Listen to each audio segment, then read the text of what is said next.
What if I told you the biggest thing damaging your health isn't sugar or carbs? It's actually the oil that you cook with every day.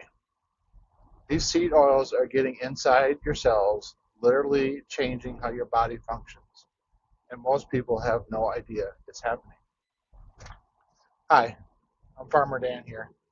I want to talk a little bit about a subject that my wife and I have been learning about the last,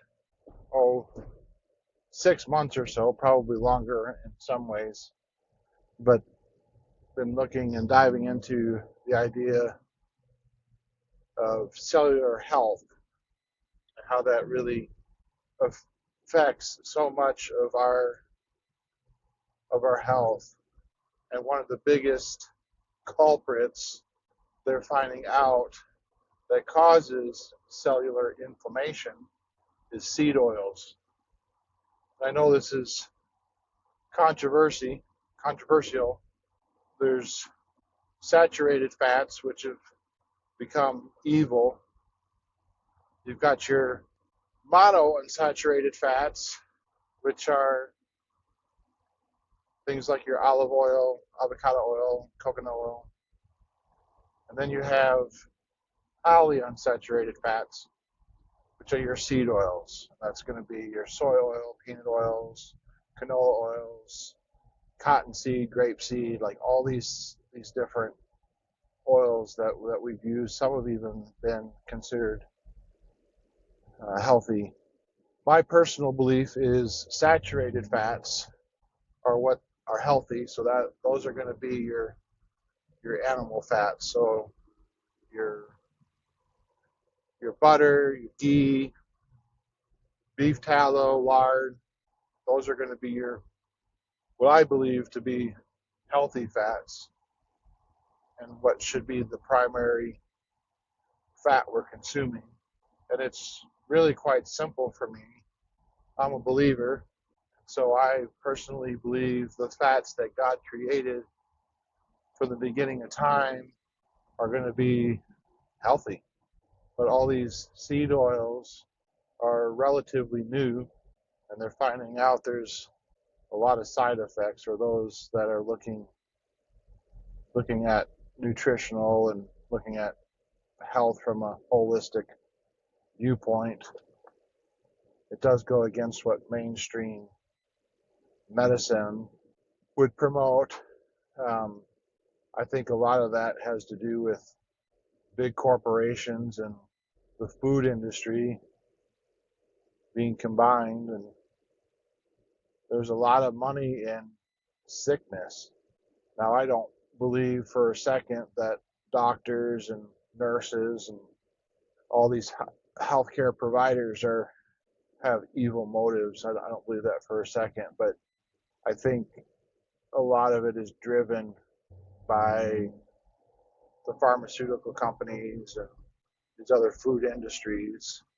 This is a little bit of a side note here, but they actually put chemicals in processed foods that make it addictive. The cigarette companies figured out that not everybody's going to smoke, but everybody eats, and so they started buying up food companies and found ways of creating additives and that cause our bodies to just crave and be addicted to these foods just so you'll buy more. And the sad part is it's coming at the cost of our health.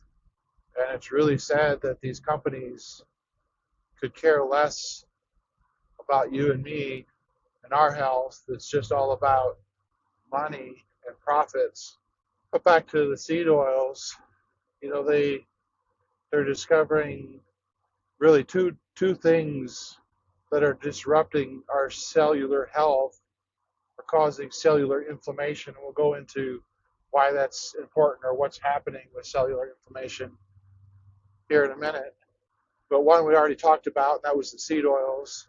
And then the other thing is EMF radiation. They're just finding all these electronic devices and cellular phones and Bluetooth And all these things are really disrupting things in our bodies and causing our cellular health to deteriorate. And when you start digging into the importance of cellular health, how that's really key and fundamental to our overall health, it really makes you start paying attention to these things. So seed oils is something that my wife and I have really paid a lot of attention to, cut them out of all the staples in our house. And we use primarily butter and ghee in our cooking. We mentioned monounsaturated fats, and those are your avocado oils, olive oils, things like that. And those, the fatty chains are different in your body. They're not as bad, they're not as unstable as the polyunsaturated fats, but you really want to consume those oils raw. They're not really a high heat oil, because when you use olive oil or avocado oil, coconut oil in cooking and sautéing your vegetables or whatever have you, they oxidate, and that oxidation is one of the main things that causes cellular inflammation as well. So it's something that we steer away from as far as cooking with, but they're certainly great for making salad dressings and garnishes or whatnot. But you really want to avoid even those oils when it comes to cooking, because what happens when your body is overloaded with oxidative stress, which is another reason why I really like the Kangen water, because it helps reduce that oxidative stress in our bodies. But what happens with this oxidative stress with our cells, the membranes, there's two fatty membranes around each cell, and what ends up happening is they become inflamed. And when our cells become inflamed, they no longer are communicating properly with our hormones and just all sorts of things that our body does to communicate. And so things like, the hormones that need to get into our bodies to latch onto these receptors so our bodies can function properly, they're not able to penetrate because of the cellular inflammation. And the stuff that does get in, when it gets methylated and converts the food we're eating into energy, the whole mitochondria function of our bodies, it can't properly expel the waste. Think of it as like a fire. When it consumes the wood, it puts off energy, but then it also creates the ash, and it can't expel the ash, so to speak, out of our cells, which ends up just causing even more issues. There's a lot of reasons for cellular inflammation that we're learning about. A lot of it can be environmental. That's why we talked about the EMF radiation that can affect it, but also things like, the air that we breathe, which, we just live in a society where we're just dealing with a lot of pollution and things like that, but also we're discovering that mold can really cause a lot of havoc on our health, and that's, again, because of these environmental issues produce these toxins that latch onto the outer wall, these fatty membranes on our cells that end up causing the inflammation, and then our bodies can't function properly. But it's not just usually one thing. It's multiple things. Some people seem to be fine living in a moldy environment, while others, like my wife, just can't even. She can just really sense it when she's in the rooms that are heavier. That's, again, we talked about that before, and why we're looking at switching houses and building something different to get all of us out of that environment. It's an old house, old farmhouse, and it's not uncommon, but there's just a lot of repairs that have been neglected prior to us buying it, and they've just continued to get worse.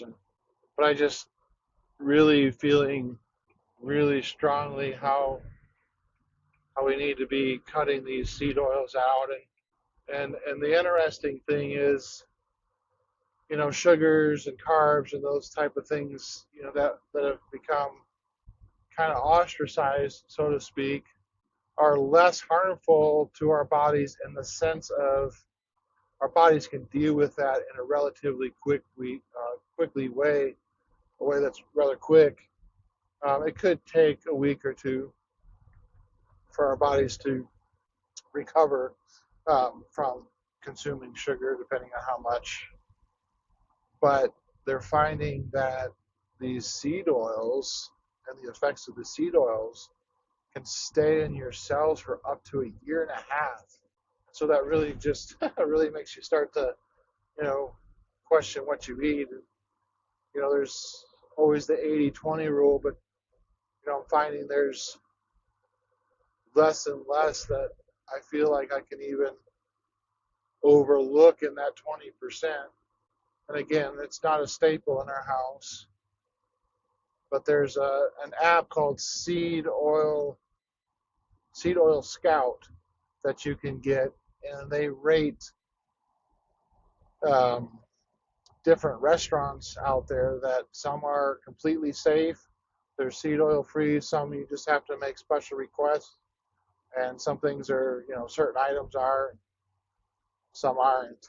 And as you start digging in fact, Steak and Shake originally started frying their fries in beef tallow not long after RFK got into office, part of Trump's cabinet.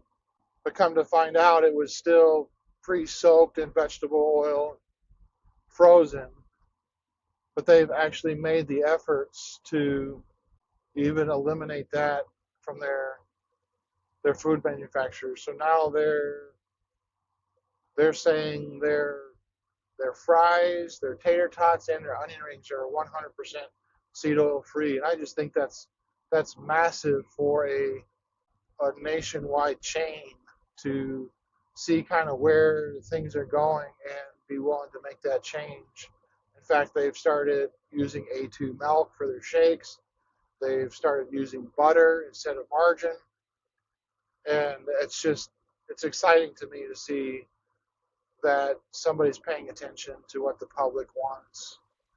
And rumor has it, I haven't seen anything on their website, but I've heard others mention it, that they're even potentially looking for grass-fed beef. So anyway, things are changing because the public is demanding something different. And that's why I always say, we have to vote with our dollars, because you see big corporations, they're still all about money. And when the consumer says we want this or we don't want this in our products, they start paying attention. In fact, Aldi's is, I can't remember the number, it's 30 or 40 ingredients that they're planning on removing from their personal brands and their store here in the pretty near future. So exciting things happening.